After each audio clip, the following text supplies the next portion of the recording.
Secretary, thank you for joining us. Where are you today? I'm in California today. We're heading out to Japan in a couple hours. All right. I appreciate you joining us and answering all of these questions. But can you give us what's the coolest part of being the Secretary of the Navy? Well, I think you just said it. You're the Secretary of the Navy. You get to deal with sailors and Marines. We're global.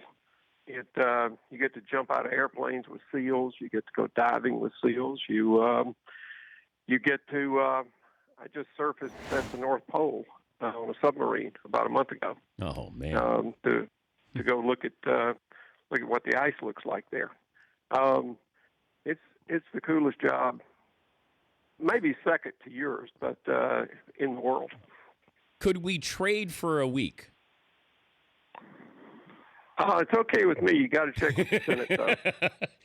Oh, there's too much bureaucratic red tape. But all right.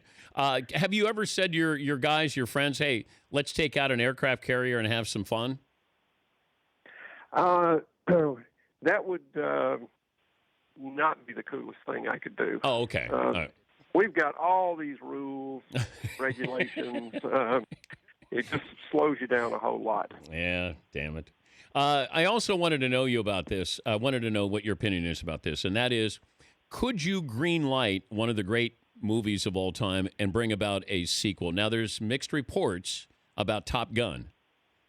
If you were able to green light Top Gun 2, would you? Oh, sure. And we're way down the road on that. We're already talking with the folks that are looking at making that on Navy participation in it.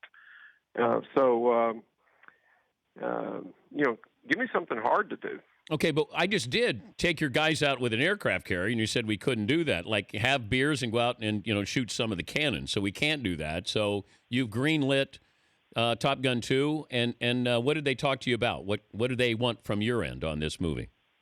Well, I mean, in Top Gun 1, the Navy furnished most of the aircraft. They furnished the pilots that flew it. In fact, Sandy Winnefeld, who just retired about a year ago as vice chairman of the Joint Chiefs, was a young lieutenant flying in those aircraft then. And, right after Top Gun 1 came out, Navy recruiting just spiked, not just for pilots, but for everything. And so, yeah, we think this would be great to do that. And plus, you may not know this about me, but I've been in the movie Battleship. I've been in the TV show The Last Ship, and NCIS.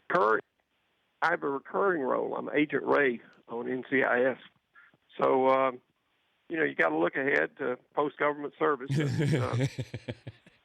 Will you have a role in Top Gun 2? There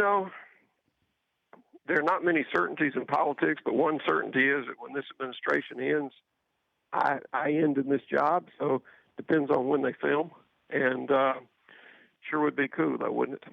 Well, then they better make this movie fast, though, Secretary. If I'm going to get you in, we got to get this movie made soon. Absolutely. So we'll work on that too. He's the Secretary of the Navy who joins us on the Dan Patrick Show. Your reaction when Keenan Reynolds was drafted was what? I thought it was terrific. Keenan Reynolds is one of the finest people that I know. He's just a sterling individual. And if I'm an NFL coach or GM, he's the kind of person I want in my locker room. So, and it ties into what we were talking about Top Gun. When we have naval guys coming out of the Naval Academy or out of Naval ROTC that go on and play professional sports or do other things that are high profile. It gives us a chance to show who we are. It gives us a chance to emphasize the type of people that we attract and recruit. And I can't think of a better ambassador for the United States Navy or for the United States military than Keenan Reynolds. What is the process for him to be able to play in the NFL? Well, right now, we do have a process, and he sort of, it hadn't gotten up to me yet to do it, but there are a lot of paths to both play and to serve. I mean, we've got Joe Cardona, long snapper for the Patriots. He played this year for the Patriots, or last year for the Patriots, and while he was on active duty, because he was able to work them both out. Now he's been assigned to a ship, and he's going to report to that ship, so he may have to leave the Patriots for a year or so to go fulfill that role. But we've also got Joe Greenspan, who plays professional soccer. He did that while on active duty this year, but he's on a ship today. Mitch Harris, a reliever for the Cardinals, he served his whole 5 years. But I'm confident that we can work something out for Keenan to do both, to serve his country and to play professional football. All right. Once it gets to your desk, how will you decide, or what will you decide? Well, I mean, it depends on what gets to my desk, Dan. But also, I mean, there's a Department of Defense rule that says you've got to serve 2 years before you can go out. But there's a West Point basketball player named Kelsey Minato that the Secretary of Defense was having lunch with the other day, and it was reported that she said she wanted to play in the WNBA, and he said, you get drafted, we'll get you a waiver.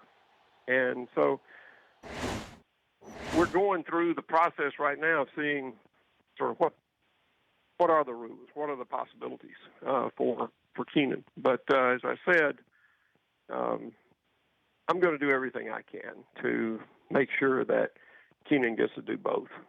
That because if he's playing for the Ravens and he's going out and recruiting for the Navy and making appearances for us, that's a great way for him to serve. He's going to attract a lot of the great talent that we need to stay in the Navy. Also, you have the convenience of being with the Baltimore Ravens and the proximity to the Naval Academy. How much does that factor in as well? I'm sure that'll factor in because, there are a lot of midshipmen who graduate in May every year that stay at the Naval Academy for 6 months or a year waiting for their first assignment or waiting for a school to open up, waiting if you're going to be a pilot or a submariner, waiting for those schools to for your classes to start. And so you're given duties there. So I said there are a lot of paths for Keenan and for anybody coming out. And it's not just the NFL. It's any professional sports, but the way I revise the regulation, it's also if you have a unique skill anywhere. So if you're a great cello player and you get drafted by the New York Philharmonic and you'll go out and make appearances for Navy, I'll probably get you a waiver for that service too. If I said you could be the president or the commissioner of the NFL, what would you want to be as your next job? Okay, you did give me something hard. I don't know. They both get beat up a good bit, don't they? They're tough jobs. The pay seems a lot better with the NFL, though, Secretary. Yeah, but the NFL commissioner doesn't get quite all the perks. Plus, he doesn't have nuclear weapons, right? Is there really a red button, though? Is there a button, though, that you press? Beats me. They didn't give me one. You don't have a red button in case of a nuclear attack, right? I don't. Does the president have a red button he pushes, if that would ever happen? You'll have to ask him that, Dan. Do you have? And I'm sure he'll come on your show. Do you have the commission? Do you have the president's phone number? I've got the White House phone number. No. I'm talking about. I can call the operator. Come on, Secretary. Can you call the president? Could you call him right now if you needed to on his cell phone? I'm sure that anybody in any of these jobs get in touch with the president if they needed to. On his cell phone, like he has. I don't need to tell you how that's done. Hey, safe travels to Japan. It's great to talk to you. Good luck with the decision on Keenan, but we loved him. We thought he was a great kid and certainly great representation for our Naval Academy. He is a great representation, and by the way, I really like your man cave, and I want to put a plug in for your stat of the day. Oh, Navy has beaten Army 14 straight years, and Navy has also won the Commander-in-Chief's Trophy 10 out of the last 13 years, which meant we beat both Army and Air Force. So, stat of the day, just put that in the day, stat of the day, stat of the day. Here comes that what? Stat of the day. Stop. You did it, Secretary. Well done. You got your stat of the day. Can I ask for a contributions, just one contribution to the Man Cave from the Naval Academy? Sure. What do you want? I would love to have one of those helmets that you had for the Army-Navy game. I'll check our rules. But I bet you we can make that happen since, taxpayers do not pay for Navy football.